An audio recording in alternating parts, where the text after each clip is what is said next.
అందరికీ నమస్కారం. నా పేరు జీవన్ గౌడ్. నేను టీఆర్ఎస్ పార్టీ సీనియర్ నాయకులు మాట్లాడుతున్నా. ఈరోజు సికింద్రాబాద్ పార్లమెంటు ప్రజలకు ఒక విషయం తెలియజేస్తున్నా. ఓటు అనేది మన చేతిలో ఆయుధం లాంటిది. 5 సంవత్సరాలకు ఒకసారి వచ్చే ఈ ఓటు ద్వారా, మనం వేసే ఓటు ద్వారా రాజకీయ నాయకుల తలరాతలు మారిపోతాయి. కాబట్టి ఒక్కసారి ఆలోచించి ఓటు వేయండి. పని చేసే వ్యక్తి ఎవరు, పని చేయని వ్యక్తి ఎవరు? ఏసీలలో కూర్చుంటారు. 5 సంవత్సరాలు గెలిచిన తర్వాత 2 ఏళ్ల ముందు ప్రజల మధ్యలోకి వచ్చి దండాలు పెట్టుకుంటూ పోతారు. మరి అటువంటి వ్యక్తులు మనకు అవసరమా?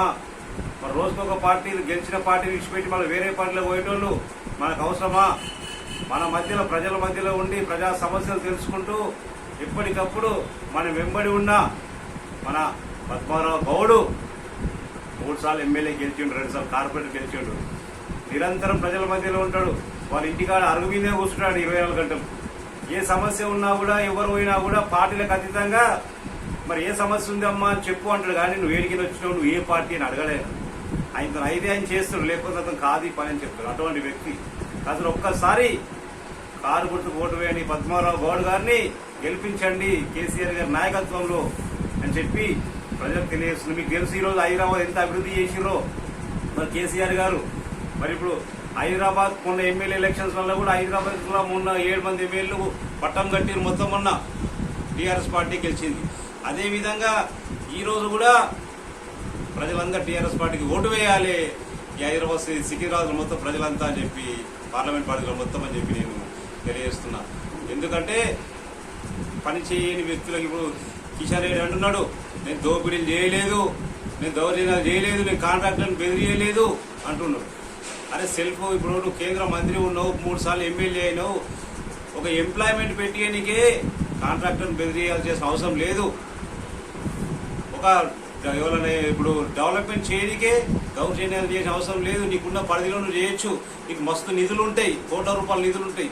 ఆ నిధులతోనే చేయొచ్చు నువ్వు.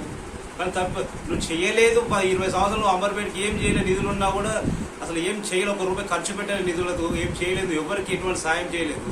ఈరోజు కావాలని చెప్పి ఏదో మాట తప్పి, ఏదో మాట దాటియాలని చెప్పి ప్రజలను మళ్ళీ మభ్యపెడుతున్నావు.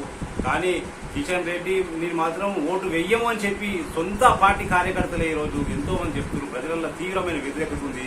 ఆయన ఖచ్చితంగా ఓడిపోతాడు.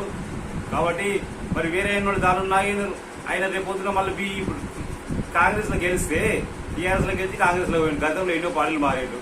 మరి రేపొద్దుగాల బీజేపీలు వాళ్ళది వచ్చింది అనుకో ప్రభుత్వం, బీజేపీలో సెంట్రల్ మినిస్టరీస్ రాడు, మరి పార్టీ మారారు. అది కూడా మారుతారు పార్టీ మారు. ఆయనకి వేసేది వేసి దండగ ఓటు దండగ. కాబట్టి ఇవన్నీ ఆలోచన చేయండి. ప్రజల మధ్యలో ఉండే నాయకునికి మీరు ఓటు వేయండి దయచేసి. అంతేగాని పార్టీలు మారే నాయకులకు ఓటు వేయొద్దు, పని చేయని నాయకులకు ఓటు వేయొద్దు. దయచేసి పద్మారావు గౌడ్ గారు కారు గుర్తు అభ్యర్థికి ఒక్కసారి అవకాశం ఇవ్వండి, ఓటు వేసి గెలిపించండి. పార్లమెంట్లో మన తెలంగాణ కోసం పోరాడే శక్తి కేసీఆర్ గారికి ఇవ్వాలి. ఎందుకంటే ఆయుధం ఇంకొకరికి ఇచ్చి కొట్లాడమంటే కేసీఆర్ ఎట్లా కొట్లాడతాడు? కాబట్టి కేసీఆర్ గారికి ఆయుధం ఇస్తే మన సమస్యలే, మన తెలంగాణ సమస్యలు ఉంటే మన ఎంపీల ద్వారా పార్లమెంట్లో కొట్లాడడానికి హక్కు ఉంటుంది. కాబట్టి మన సమస్యలు నిలదీసే హక్కు ఉంటుంది. కాబట్టి కేసీఆర్ గారికి మనము అందరము ఒక 8-9 సీట్లు గిఫ్ట్గా ఇవ్వాలి.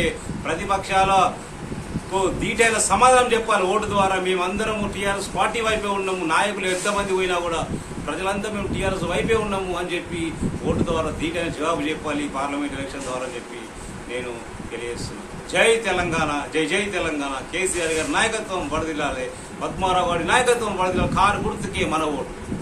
జై.